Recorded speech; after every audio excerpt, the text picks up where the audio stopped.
Have mercy on me, O God, because there are days when I don't feel worthy of anything at all, not of love, not of grace, not even of being heard. There are mornings when the weight of guilt presses harder than sleep ever did, and waking up doesn't feel like a fresh start. It feels like a reminder. But Psalm 51 was written for mornings like these. It's not a psalm for the perfect, it's a psalm for the broken, for the one who knows they've fallen, but still dares to hope that mercy could be greater than sin. And that's where we begin, because the mercy of God doesn't meet us at the mountaintop. It meets us in the dust, in the aftermath, in the moment we dare to whisper, "Lord, I've messed up."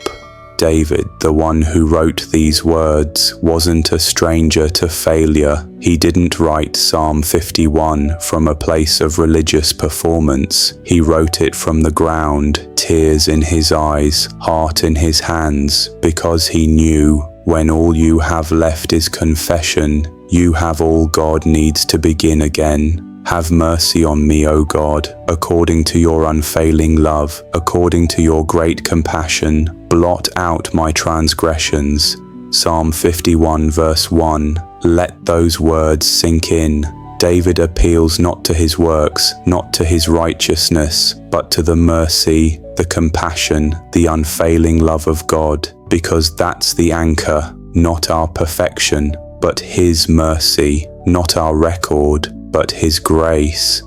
And maybe that's what you need to be reminded of this morning, that mercy doesn't run out, that God's love doesn't dry up just because you failed once or twice or 1,000 times. In fact, the moment you acknowledge your need for him is the moment he runs toward you. He's not waiting for you to get it all together. He's waiting for your heart to return. Because this isn't just about forgiveness, it's about restoration. Create in me a pure heart, O God, and renew a steadfast spirit within me.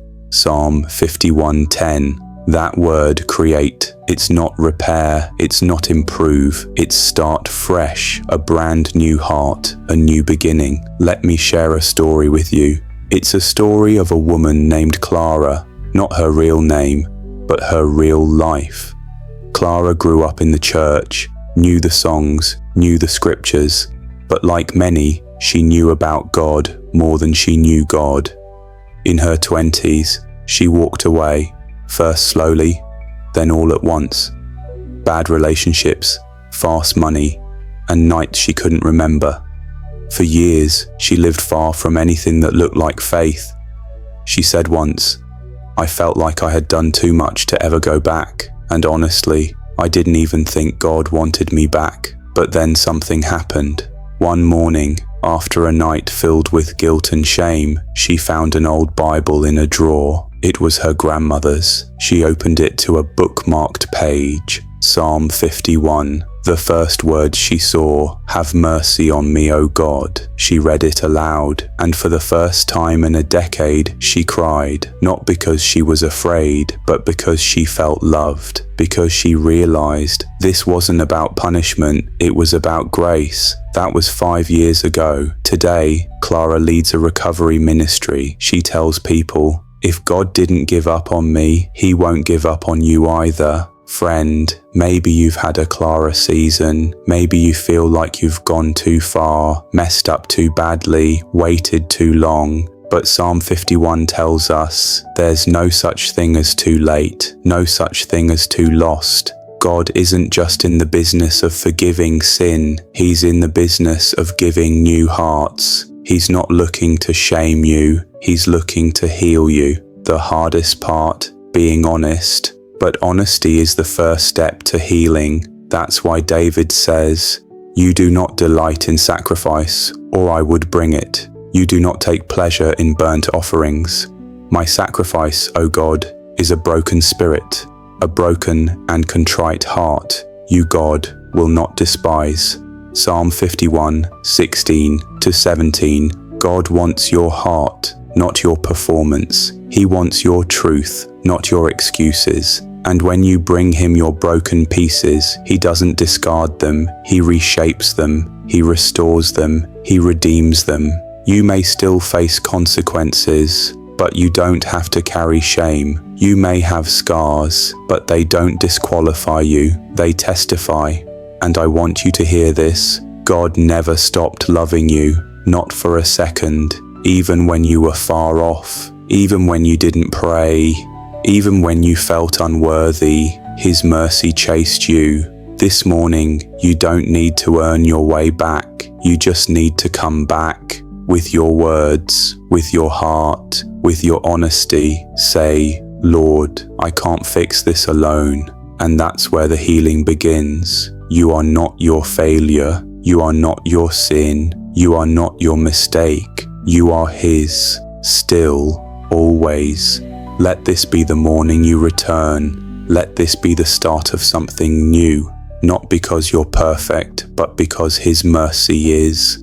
And if the only thing you can say right now is, have mercy on me, O God, then say it, whisper it, and He runs toward it. Now allow me to pray for you in faith till the end. Heavenly Father, I come before you this morning with a heart that may not have all the words, but carries every feeling, every burden, every silent cry that only you can understand. Lord, this is not just another day. This is a new beginning, a morning where mercy rises with the sun, where grace awakens the weary soul, and hope breathes again into the places that felt forgotten. I thank you for who you are, for your love that doesn't walk away when I fail, for your kindness that still calls my name, even when I try to hide. Father, I have fallen in many ways, in thoughts, in words, in choices I regret, but you are not a God who keeps a record of wrongs. You are the God who tears them up when repentance fills the heart. So this morning, with all of me, the broken, the bruised, the restless, I ask you to meet me here, right in this very moment. Let nothing separate me from your presence. Let no guilt be greater than your grace. Let no fear silence my voice. For it is written in Isaiah 1:18, though your sins are like scarlet, they shall be as white as snow. Though they are red as crimson, they shall be like wool. Lord, I receive that promise, not because I deserve it, but because you declared it. And when you speak, chains fall. When you speak, shame lifts. When you speak, new life begins. God, I don't want to just be forgiven. I want to be changed. I don't want to just be washed clean. I want to walk in the purity of heart that pleases you. There are still memories that sting, voices from the past that echo failure. But you, Lord, you whisper truth that silences every lie. You remind me that my identity is not my mistake, that my value is not tied to my past, that my purpose didn't die when I stumbled. You still call me child. You still call me chosen. You still call me yours. So Lord, let this be a morning of exchange, where I give you my guilt and you give me peace, where I surrender my wounds and you give me healing. Let your mercy be more than just a word. Let it be the robe you place over my shoulders. Let it be the oil you pour over my scars. Let it be the hope that rises in my heart again.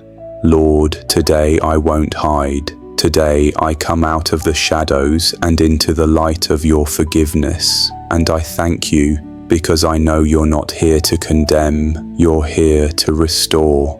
Restore to me the joy I lost, the joy of simply knowing you, of being close to you, of walking freely with nothing weighing me down. As Psalm 103 verse 12 says, as far as the east is from the west, so far has he removed our transgressions from us. That is not poetic, it is powerful. You have removed my sin, you have carried my shame, you have lifted what I could never fix on my own, and now I can breathe again. Now I can lift my hands in surrender, not to give up, but to rise up, because the enemy no longer holds the pen to my story, because the blood of Jesus rewrote every page with love, with grace, with redemption. And so I declare, this is not the end of me. This is the rebirth of who you've created me to be. Lord, remind my heart that I am not what happened to me. I am not what I've done.